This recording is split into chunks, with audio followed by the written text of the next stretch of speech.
Hi hello ಎಲ್ಲರಿಗೂ ನಮಸ್ಕಾರ. ನಾನು Chaitra. Welcome to my channel. Last ವಿಡಿಯೋದಲ್ಲಿ ನಾನು ಆಗಸ್ಟ್ 15ರಂದು ವಾಯನಾಡಿಗೆ ಯಾವ ಥರ ಹೋದ್ವಿ ಮತ್ತು ಯಾವ ರೆಸಾರ್ಟಲ್ಲಿ ಉಳಿದ್ವಿ ಅನ್ನೋದನ್ನು ನಾನು ಹೇಳಿದ್ದೆ. ಮತ್ತು ಆ 15th ಡೇ ಹೇಗೆ ಸ್ಪೆಂಡ್ ಮಾಡಿದ್ವಿ ಅನ್ನೋದನ್ನು ಕೂಡ ನೀವು ನೋಡಿದ್ರಿ. ಸೊ ಅದೇ ರೀತಿ ಇವಾಗ ಸೆಕೆಂಡ್ ಪಾರ್ಟ್ ಆಗಿ 16 ಮತ್ತು 17th ಡೇಸ್ ನಾವು ಏನೇನು ಮಾಡಿದ್ವಿ ಅನ್ನೋದನ್ನು ಈ ವಿಡಿಯೋದಲ್ಲಿ ನೀವು ನೋಡ್ಬೋದು.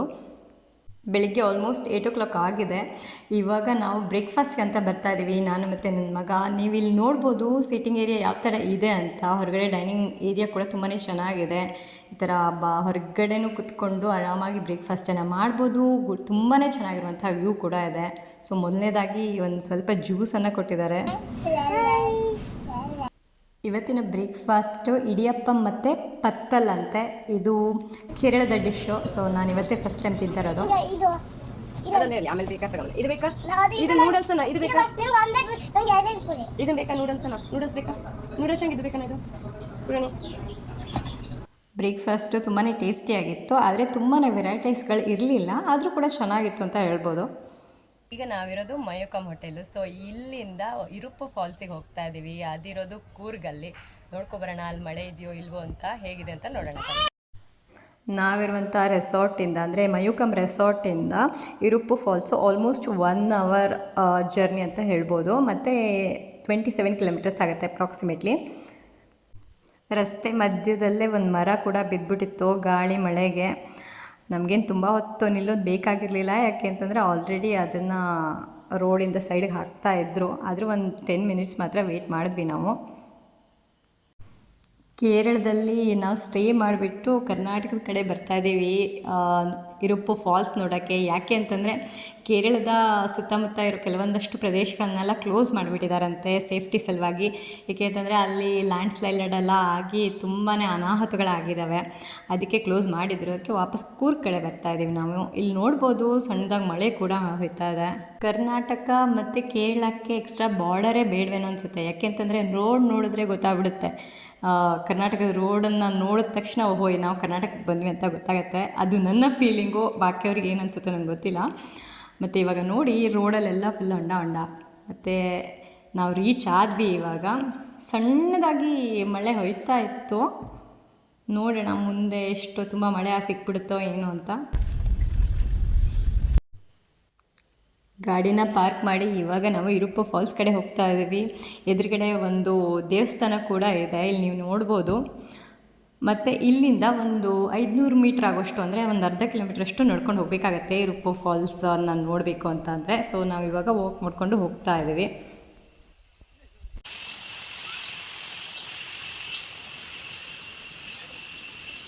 ಮಳೆ ಬರೋದ್ರೊಳಗೆ ಪಟ್ಟ ಜೋಗ್ ಫಾಲ್ಸ್ ಹೊರಟವರ.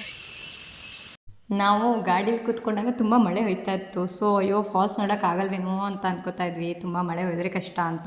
ಬಟ್ ಇಲ್ಲಿ ನೋಡಿದ್ರೆ ಮಳೆ ನಿಂತಿತ್ತು. ಸೊ ತುಂಬಾ ಖುಷಿ ಆಯಿತು, ಬಿಕಾಸ್ ಆರಾಮಾಗಿ ಹೋಗಿ ಬರ್ಬೋದಲ್ಲ ಫಾಲ್ಸ್ ನೋಡೋಕ್ಕೆ ಅಂತ. ಇಲ್ಲಿ ನೋಡ್ಬೋದು ಎಷ್ಟು ಚೆನ್ನಾಗಿ ನೀರಿದೆ. ಬಿಕಾಸ್ ಇದು ಇವಾಗ ಮಳೆಗಾಲ ಅಲ್ವಾ, ಅದಕ್ಕೆ ತುಂಬಾ ಚೆನ್ನಾಗಿ ನೀರು ಹರಿತಾ ಇದೆ. ಆರಾಮಾಗಿ ಆಡ್ಬೋದು. ಆಲ್ರೆಡಿ ತುಂಬಾ ಟೂರಿಸ್ಟ್ಗಳಿದ್ದರು ಅಲ್ಲಿ. ಹಾಗೆ ಎದುರುಗಡೆ ಒಂದು ಬ್ರಿಡ್ಜ್ ಕೂಡ ಕಾಣಿಸ್ತಾ ಇದೆ. ಅದನ್ನು ದಾಟ್ಕೊಂಡು ಇವಾಗ ನಾವು ಹೋಗಬೇಕು.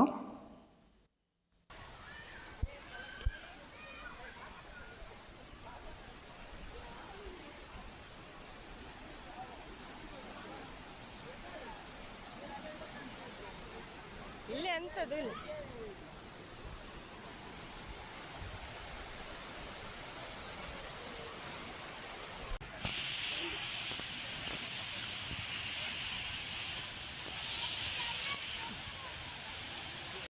ಅಲ್ಲಿ ಬ್ರಿಡ್ಜ್ ಹತ್ರ ತುಂಬ ನೀರು ಹರಿಯೋದನ್ನು ನೋಡಿ ನನ್ನ ಮಗ ಅಲ್ಲೇ ಆಟ ಆಡೋಣ ನಾವು ಮತ್ತೆ ಫಾಲ್ಸ್ ಹೋಗೋದೇ ಬೇಡ ಅಂತ ಕೂತ್ಬಿಟ್ಟಿದ್ದ. ಹೇಗೋ ಕಷ್ಟಪಟ್ಟು ಅವನಿಗೆ ಒಂದು ಸ್ವಲ್ಪ ಸಮಾಧಾನ ಮಾಡಿ ಇನ್ನೂ ದೊಡ್ಡ ಫಾಲ್ಸ್ ಇದೆ ನೋಡೋಣ ಬಾ ಅಂತ ಇಲ್ಲಿ ತನಕ ಕರ್ಕೊಂಬಂದ್ವಿ.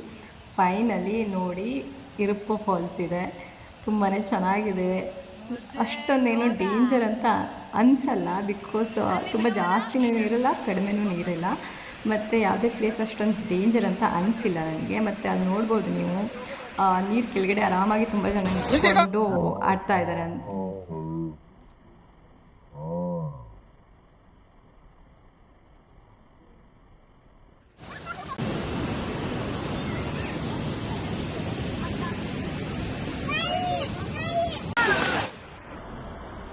ಮೇಲ್ಗಡೆ ಫಾಲ್ಸನ್ನು ನೋಡಿ ರಿಟರ್ನ್ ಬರ್ತಾ ಮತ್ತು ಬ್ರಿಡ್ಜ್ ಹತ್ರ ಕೂಡ ನಾವು ನೀರಿಗಿಳಿದ್ವಿ ಬಿಕಾಸ್ ಅವನಿಗೆ ಖುಷಿ ಆಗಲಿ ಅಂತೇಳಿ. ಫಾಲ್ಸನ್ನು ನೋಡಿಬಿಟ್ಟು ಮಧ್ಯಾಹ್ನ ನಾವು ವಾಪಸ್ ರೆಸಾರ್ಟ್ಗೆ ಬಂದ್ವಿ. ಇಲ್ಲಿ ಒಳಗಡೆ ಒಂದಷ್ಟು ಟಾಯ್ಸನ್ನು ಆಡ್ತಾ ಇದ್ದಾನೆ ನನ್ನ ಮಗ. ಮತ್ತು ಈವ್ನಿಂಗ್ ಆಯಿತು. ಸೊ ಈವ್ನಿಂಗ್ ಸ್ನ್ಯಾಕ್ಸ್ಗಳನ್ನು ಕೂಡ ನಾವು ಆರ್ಡರ್ ಮಾಡಿದ್ವಿ. ಬಟ್ ಅದನ್ನು ಸರ್ವ್ ಮಾಡ್ತಾ ಇರೋನು ನನ್ನ ಮಗ. ನನಗಂತೂ ಮುಟ್ಟಕ್ಕೆ ಕೊಡಲ್ಲ, ನಾನೇ ಮಾಡ್ತೀನಿ ಅಂತ ಮಾಡ್ತಾ ಇದ್ದಾನೆ, ನೀವು ನೋಡ್ಬೋದು.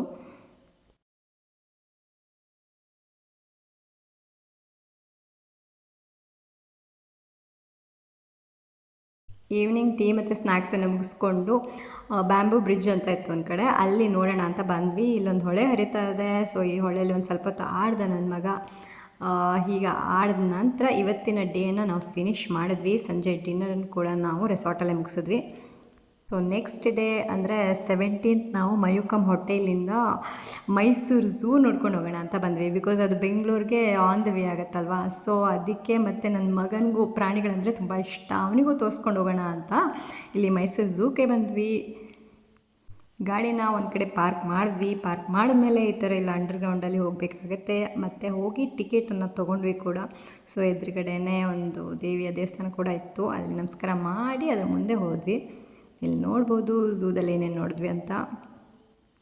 ನನ್ನ ಮಗನಿಗೆ ಪ್ರಾಣಿ ಪಕ್ಷಿಗಳಂದರೆ ತುಂಬಾ ಇಷ್ಟ. ಆವಾಗ ನಾನು ಹೇಳ್ದವಂಗೆ, ಅದರಲ್ಲೂ ಹಾವುಗಳಂದರೆ ಸಖತ್ ಕ್ರೇಜು. ಸೊ ಅದಕ್ಕೆ ನಾವು ಅವನಿಗೆ ಈ ಝೂನ ತೋರಿಸ್ಕೊಂಡು ಹೋಗೋಣ ಅಂತ ಕರ್ಕೊಬಂದ್ವಿ. ನನ್ನ ವೀಡಿಯೋದಲ್ಲಿ ನಾನು ಎಲ್ಲ ಪ್ರಾಣಿಗಳ ವೀಡಿಯೋಸ್ಗಳನ್ನೇನು ಹಾಕಿಲ್ಲ, ಕೆಲವೊಂದಷ್ಟನ್ನು ಮಾತ್ರ ಹಾಕಿದ್ದೀನಿ. ಇಲ್ಲಿ ನೀವು ನೋಡ್ಬೋದು ಚೀತಾ ಕಾಣಿಸ್ತಾ ಇದೆ, ಇಲ್ಲಿ ಹುಲಿ ಕಾಣಿಸ್ತಾ ಇದೆ. ಅಂದರೆ ಯಾವಾಗಲೂ ಟಿ ವಿಲೋ ಇಲ್ಲ ಅಂತಂದರೆ ಬುಕ್ಸ್ಗಳಲ್ಲಿ ಅವನು ಹುಲಿನ ನೋಡಿದ್ದೆ. ಈ ಥರ ಲೈವ್ ಆಗಿ ನೋಡಿರಲಿಲ್ಲ, ಇದೇ ಫಸ್ಟ್ ಟೈಮ್ ನೋಡಿರೋದು. ಮತ್ತು ತುಂಬಾ ಖುಷಿ ಕೂಡ ಆಯಿತು ಅವನಿಗೆ.